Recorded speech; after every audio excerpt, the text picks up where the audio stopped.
Welcome to BNEWS Weekly. I'm Phil Gallagher with BNEWS Director Rich Hosford, BNEWS reporters Tad Stefanak and Robert Paris, and student reporter Juliana McGrain, Peter Brown with the weather, Gretchen Carey with the community calendar, and Anthony Matos with sports. Thank you for joining us. Burlington Police, joined by area departments and members of NEMLEC, searched the woods around the Mill Pond Reservoir on Monday after a resident reported seeing a man with a gun on the town-owned property. BNEWS Director Rich Hosford has this report. There was a large police presence down by the Mill Pond Reservoir on Monday afternoon and a command center set up in the parking lot of St. Margaret's Church after police were given a tip by a resident that a man with a gun was seen by the water supply. I asked Burlington Police Lieutenant Dan Hannafin about the situation. The initial report came in that there was a man seen entering the area of the reservoir with a handgun. Subsequently, through investigation, we determined that there was an incident that did occur in and around the area at the convergence of Wilmington, Woburn, and Burlington at the bottom of the reservoir near the water treatment plant on Winter Street. From there, we continued our investigation and determined that we were going to call out additional assets from the NEMLEC SWAT unit as well as canines to do a wooded search of that area surrounding the reservoir. Through ongoing investigation, we believe that individual did leave the area of the reservoir, and we're continuing our investigation as to the circumstances that led up to it, but we are confident that there's no longer a threat to anybody in and around that area. We want to thank all the assets that did help out with the search, as well as the communities involved in NEMLEC. Thank you very much. From the command center at St. Margaret's Church, I'm BNews Director Rich Hosford. Police are investigating a hit-and-run incident that injured a Burlington man in Hopkinton in late January. Chief Joseph Bennett and the Hopkinton Police Department are asking for the public's assistance as they seek video or surveillance camera footage that could aid an investigation into a hit-and-run that injured the Burlington man. The report says that on Saturday, January 22, at about 3 a.m., Hopkinton Police received a report of a man lying in the road on East Main Street near Ray Street. Upon arrival, first responders found a 31-year-old Burlington man who had been injured. The 31-year-old Burlington man was transported to UMass Memorial Medical Center in Worcester for treatment of his injuries. Hopkinton Police immediately requested assistance from the Mass State Police Collision Analysis and Reconstruction Section, the Crime Scene Services Section, and the State Police Detectives as they launched an investigation. Surveillance footage gathered by investigators as they canvassed the area of East Main Street revealed footage of the 31-year-old man walking on the sidewalk while wearing an orange hooded sweatshirt, but did not show the impact that left the man injured. Likewise, surveillance footage reviewed by investigators identified several vehicles that were in the area at the time, but no footage showed that the man being struck. One vehicle of interest shown here has been identified by police. If anyone knows anything about this vehicle or of the incident in question, Hopkinton Police asked them to contact Detective Benjamin Stickney by phone at 508-497-3401, extension 1273. The crack staff has that up there. Massachusetts Commissioner of Elementary and Secondary Education, Jeffrey Riley, announced the mask mandate for masked schools, K through 12, will not be extended beyond the end of February. The wearing of masks will be optional for all students and faculty starting on Monday, February 28. The decision was made after consultation with the Mass Department of Public Health, infectious disease physicians, and the governor's office. In place of the mask mandate, DESC is issuing guidance to school districts for using masks in specific scenarios. Masks must still be worn while on the school buses and when students visit the school nurse due to federal regulations. Riley said that during the past 2 years, the impact of COVID-19 on children has caused a strain on their mental health, emotional well-being, and academic success, that they are relieved to now be in place where they can provide young people additional relief from COVID-19 restrictions so that they can continue to return to normalcy in the classroom. Massachusetts has one of the highest vaccination rates of young people in the country, is second in vaccinations of 5 to 11-year-olds, and 82% of 16 to 19-year-olds have gotten at least the first shot. Testing and vaccination programs in Massachusetts schools will remain, including the at-home rapid test option. In Burlington, a special school committee meeting has been scheduled for Wednesday, February 16, before town meeting to lift the local mask mandate for the district schools. Burlington's postponed January town meeting will kick off at 7:30 p.m. on Wednesday, February 16. What was unknown until this week was whether or not it would be a hybrid meeting or fully in person. The special legislation signed by Charlie Baker at the start of the pandemic, allowing for hybrid town meetings, expired in December, but thanks to an extension passed by both the House and Senate that is expected to be signed by the governor, Burlington is planning to have a hybrid meeting next week. Along with some of the normal fund transfers, there are a number of items of interest on the warrant. The first is a zoning bylaw article to update language that will allow businesses offering experiential and interactive activities to locate in town with less red tape in an effort to help the town's retail sector. The bylaw change will allow businesses offering experiences such as virtual reality, axe throwing, can't wait, education and other non-traditional retail uses, the ability to move into a local property by right if the size of the business is under 20,000 square feet. Another zoning bylaw change proposed that would allow businesses without a fixed outdoor patio to continue to take advantage of outdoor space from April 1 to November 1 with makeshift alfresco seating. The article was put forward by the Select Board at the recommendation of Economic Development Director Melissa Tintakalis, who said customers have enjoyed this practice since it was introduced as a health measure during the pandemic. Another proposal put forward by the Select Board at the recommendation of Tintakalis is to repurpose funds previously appropriated for an economic development study after the town received grant funding that covered the cost of the program. Article 10 of the warrant proposes that $35,000 in funds originally approved for the study in 2020 be appropriated for the purpose of supporting communications and marketing through the Economic Development Department's online and social media outreach. Finally, there is an article from the school department requesting the appropriation of $1.5 million for a feasibility study to build a new Fox Hill school. The study is needed as part of the process of applying for funds from the state through the Mass School Building Authority. You can read more details about these articles on our website at bcattv.org/bnews. Burlington's Park and Recreation Department brought back their annual Winter Carnival for the 2022 season after a pandemic hiatus. BNEWS reporter Juliana McGrain was there to check out the fun and has this look.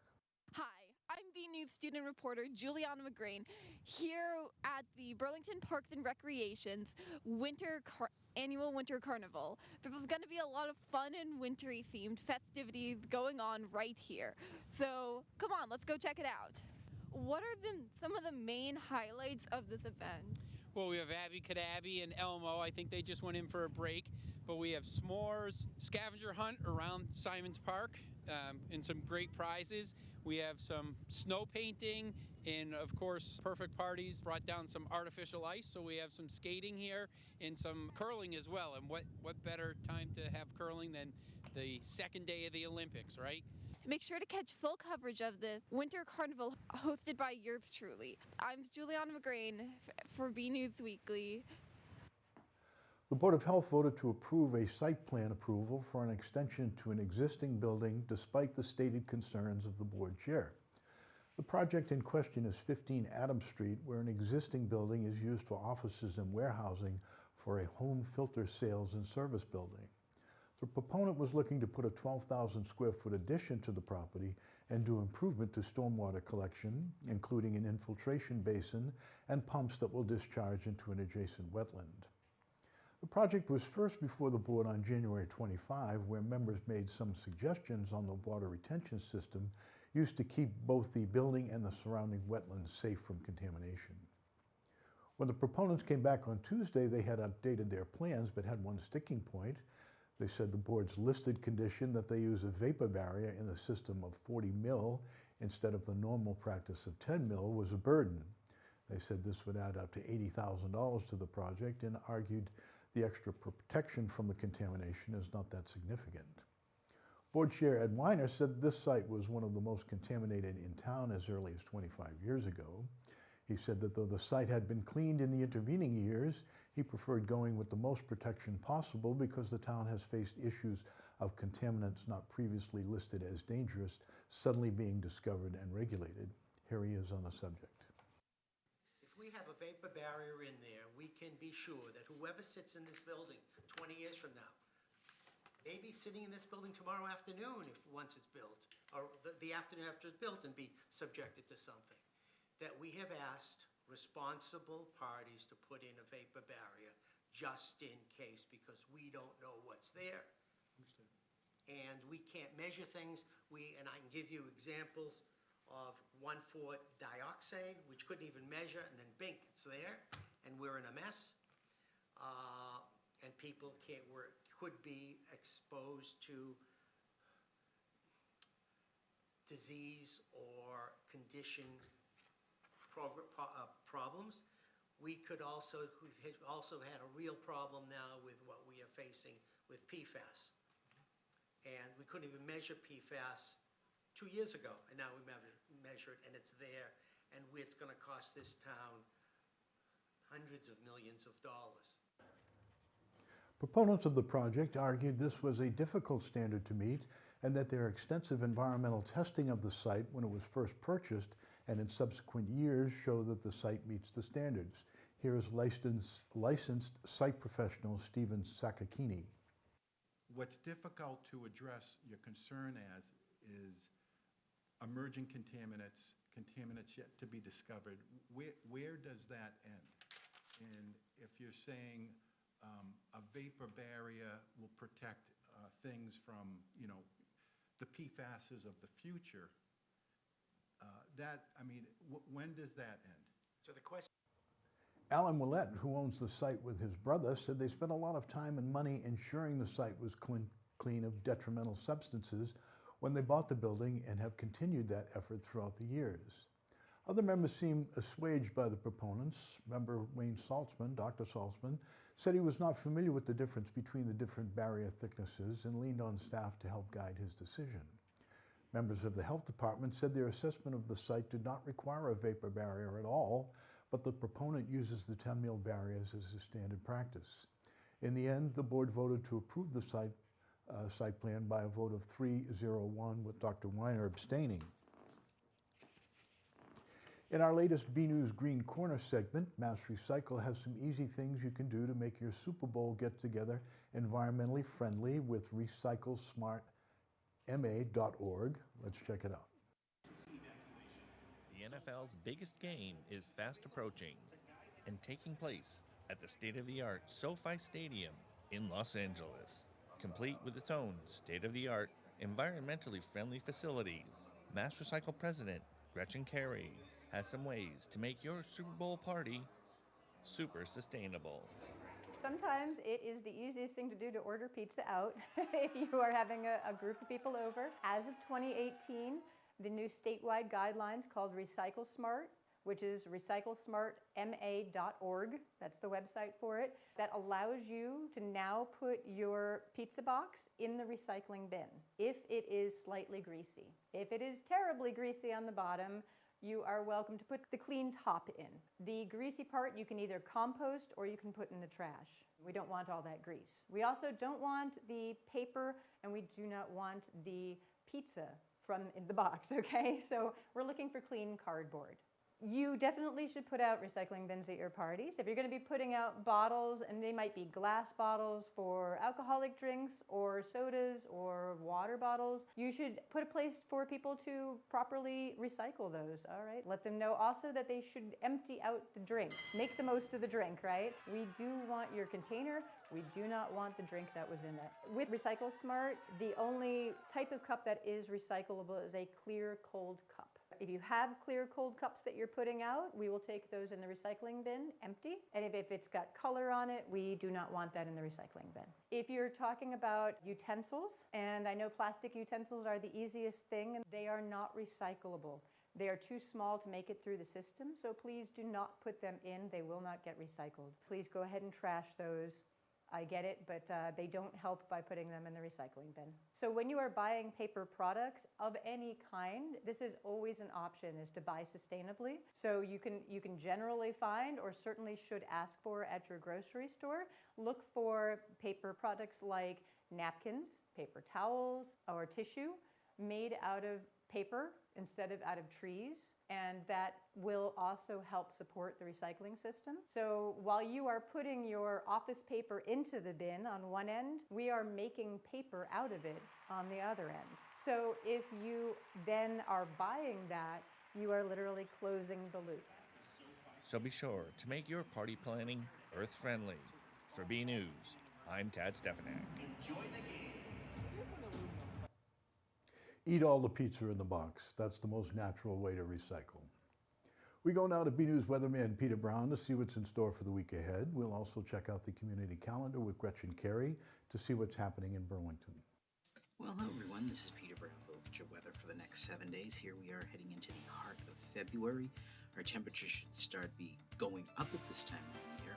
It looks like we're going to start out our period on a little bit of probably an average temperature note here. Really nothing too warm, but definitely not as cold as it's been the recent few weeks that we've been seeing here in the Burlington area. Now, as we go through the weekend, looks like we're going to have some fair skies out there, but we're going to have a cold front coming through here on Sunday that's going to bring our temperatures way back down.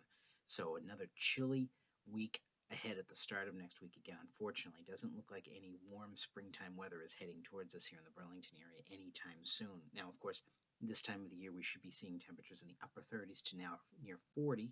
That's where we're going to start out our period, but it looks like getting into the middle of next week, we might see a sharp cool down as a storm might be trying to form to our east, and that could drag some really cold air down from Canada before a brief rebound as we get towards the very end of the period. But again, nothing, unfortunately, way up in the 50s or 60s, so that type of weather is still far away from us. Of course, the only thing that is good news is the days keep getting longer. So as we go, let's take a look what the Climate Prediction Center is calling for us in the Burlington area in the terms of temperatures and precipitation for the next 7 to 10 days. And looking at these maps, looks like we're expecting, again, nothing surprising here, below average temperatures. That's pretty much been the status quo for the past month here in the Burlington area. And going ahead and looking at our precipitation chances, at least this is some good news. Looks like we're going to have average chances of precipitation. So it doesn't look like we're going to be having anything too heavy in terms of rain or snow. So as we go ahead, let's take a look at those 7 days of weather coming up here in the Burlington area. And again, starting out on Friday, looks like we're going to be seeing some moderate conditions out there, pretty average this time of the year in the upper 30s to maybe around 40 with partly cloudy skies out there. So pretty pleasant, and that's going to continue into Saturday where we may see a brief bump up in temperatures, maybe up into the mid 40s before a cold front comes through and knocks us way down into the low 30s, maybe the upper 20s by Sunday. Now, as we get in towards Monday and into Tuesday, we may see a weak disturbance in Alberta Clipper system coming through the area, bringing some light snow flurries with it. And then we may see one of those small systems try to develop into a storm well east of New England on Tuesday, and that could drag down some really cold air behind it from Canada. So we may see temperatures only in the low to mid 20s as we head in towards the Wednesday time frame. Now, thereafter, that's going to be short-lived, and looks like we're going to see some moderating in temperatures as we get back into the Thursday timeframe, with temperatures maybe getting back up to near 40 again. So again, nothing too crazy out there in terms of weather this coming week, which is a nice respite after what we've been having here lately. So everyone, get out there, enjoy the weather, and have a great week. Hey everyone, I'm Gretchen Carey, and this is your community calendar. On February 16th at 6 p.m., the Burlington Board of Health will be having a training session called Everyday Food Safety. If you're interested in the training, please email boh@burlington.org. On February 17th at 7 p.m., the Burlington Public Library will be having a presentation called Tips for Taking Better Photos and Videos with a Smartphone. The event will be held on Zoom. To register, go to burlingtonpubliclibrary.org. On February 20th at 10 a.m., an event called Walk with a Doc will be held at Mary Cummings Park. For more information, go to burlingtonareachamberofcommerce.org.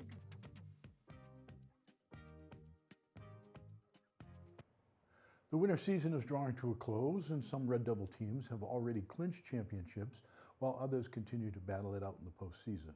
For all the latest action, we go to BNews sports reporter Anthony Matos for this week's sports report. Hey everyone, I'm Anthony Matos, and this is your weekly sports report. It was a great week filled with championship wins, Middlesex League showdowns, and league meets. Girls gymnastics had an away game in Wilmington. The Red Devils fell to their opponent 138.85 to 141.55. And then on February 8th, they hosted Stoneham, where they won 138.3 to 128.1 over the Spartans. Burlington moves to 5-2 on the season. We go now to BNEWS sports reporter Robert Paris for his report on the boys gymnastics MIAA state champs. Hey everyone, I'm BNEWS sports reporter Robert Paris, and we're down here at the BHS Rubber Gym where the boys varsity gymnastics team just won the MIAA state championship. And what I got here is the trophy. Look at that. Just look at it. It's phenomenal. And they did a great job. It's been 10 years since they won this. We're going to talk to some of the players, captains, coaches as well. Boys gymnastics has successfully been crowned the MIAA state champions. Not to mention an undefeated season too. Being a member on and off the mat for 24 years, second-year head coach Jordan Marino is proud of his team for bringing home another state championship back to Burlington. This was a very exciting meet because Lowell, Braintree, and Newton were really hard competitors this year.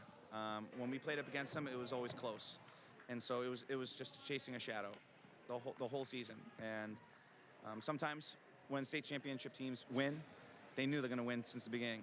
But since the beginning, we just knew it was going to be a difficult season. And so coming into tonight, we have to act that way. You know, these teams worked really hard. The coaches are phenomenal. And the scores were right on top of ours. So going into tonight is a little worrisome. It's a real special year because 10 years ago we were here. 50 years ago, the 1970-1971 team, their first time that Burlington High School had a men's gymnastics team, they won their first year. And it was especially special because one of the team members from that first team 50 years ago was here tonight. We had alumni, Billy Breslin, and he came and the guys went nuts. They loved it because it was just like this full 50-year circle. And he was super proud of us. I could see that he was choked up. And so having that with us and having 10 years ago with us and then being here tonight was especially special. Athletes were extremely excited to win the championship at home after having a great season with Marino and assistant Joe Giannino. Everybody worked so hard today, every single team. But I'm just glad we won. I prayed for this, and I feel like we deserved it this round. My second family. They're all like a second family to me. I'm gonna miss them a lot when I go off to college. Well, we're extremely proud of us. We're proud of our team, and we're all proud of all the other teams that were also competing with us because they all did amazing as well. Yeah, I think it's amazing. Just the feeling, just everyone there. It's just awesome, man. I am excited. I am hyped. I knew we had what it took to win. I knew that we were going to win. I had a strong feeling in my gut that we were going to win, and we won.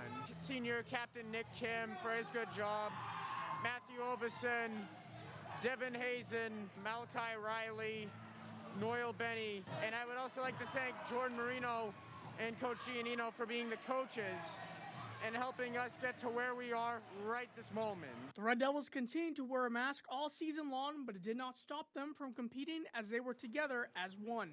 So you go out there, you learn from what you do, you go home, you fix it, you go back out there and you're better.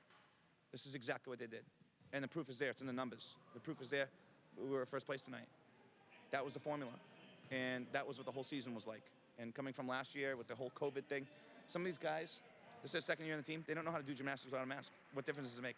It doesn't. So whether they're doing gymnastics with a headband or a face mask or a cape, it didn't matter. They overcame adversity and they all displayed mental toughness. Congratulations, Red Devils. Undefeated season and a state championship title. I'm Robert Paris for BNEWS Sports.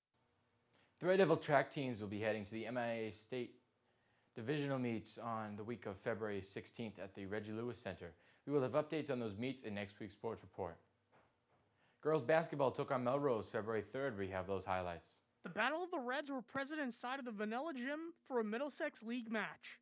In the first period, the Devils put up 20 points over the Red Raiders. Melrose had 12.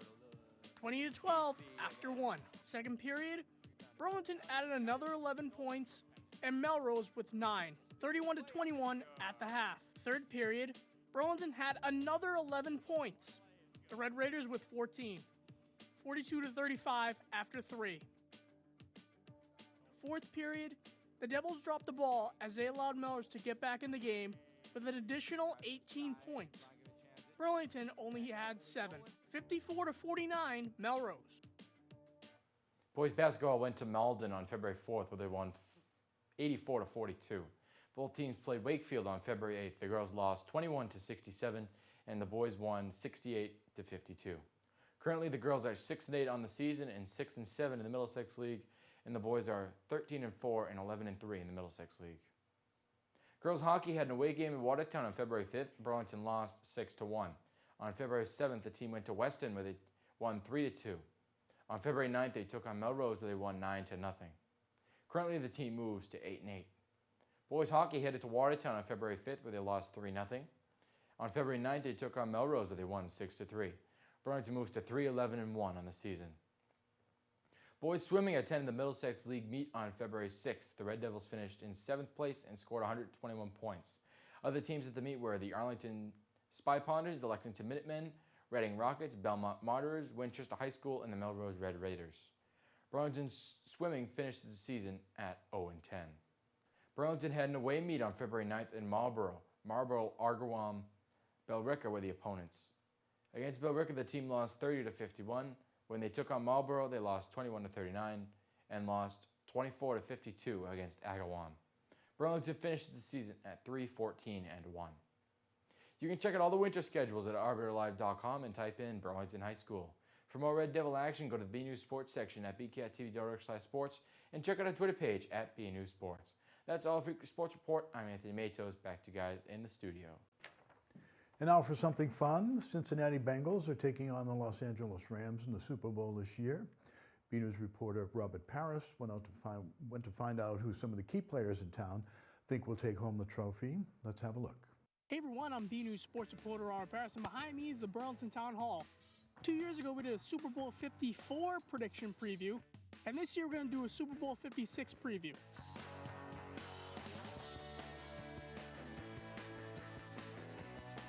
Well, I like the Bengals. I think the Bengals are playing really well going into this Super Bowl, and they got a quarterback who's pretty hot. I think they're playing with house money, so I say Cincinnati by 3. With the Bengals, I think that the Joe Burrow magic is going to continue through this weekend, and they will come out victorious. I'm going to take the Rams, Robert. I think the Rams are just a better roster, better football team. So I'm going to, as much as I'd love to see the Bengals win, I think the Rams are better. I'm going to have to go with the Bengals, Robert. Mr. Hart, all the dogs predicted the Rams. I'm going to go with the underdog. Everyone likes an underdog story. And once the Patriots are out, I always root for the AFC team. So go Bengals. Well, I'm really hoping the Bengals will win. I have a good friend who lives in Cincinnati, and they have been dying to have a team in the Super Bowl. And so I really hope that the Bengals win this year. I think the Cincinnati Bengals are going to win. You want to know why I know that? Because you told me that's your pick. So I'm going with you. You're a good luck charm. So I think the LA Rams are going to win the Super Bowl this year. If I were to pick a score, it would probably be 28-24 Rams. I think the Cincinnati Bengals are going to win the Super Bowl. And why is that? I think they seem to be a team that is having the right momentum at the right time. So I'm going to go for the Rams, but I really, really want to go for the Bengals. My aunt used to live in Cincinnati, so my heart is with them, but I think it's going to be the Rams. Well, I'd like Cincinnati to win, but I think the LA Rams defense is too good, so I'm going with the LA Rams. I'm hoping Cincinnati wins the Super Bowl. I'm happy both these teams are in there. I like the fact that they're not the normal teams, but two good quarterbacks. Well, as a longtime Midwesterner, I'm going to have to go with Cincinnati on this one. So I want the Bengals to win, and I also think they're going to win.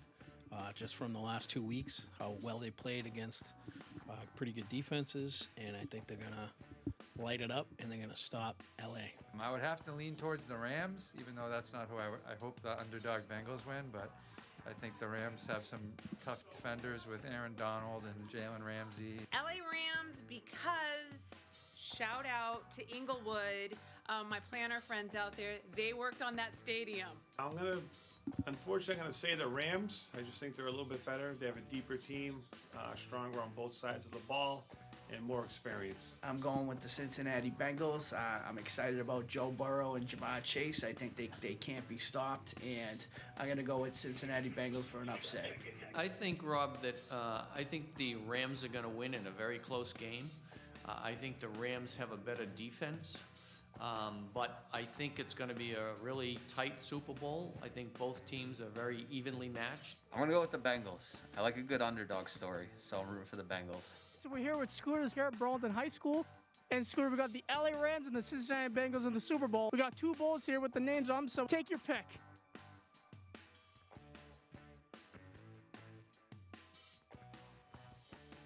And he picked the LA Rams. So the LA Rams are going to win the Super Bowl according to Scooter. So I am here with Moose from the Marshall Simons Middle School, and he's going to pick who's going to win the Super Bowl, the LA Rams or the Cincinnati Bengals. All right, Moose, you pick. I picked the LA Rams. All right, so we're at Buckley. All right, Buckley, give it a go.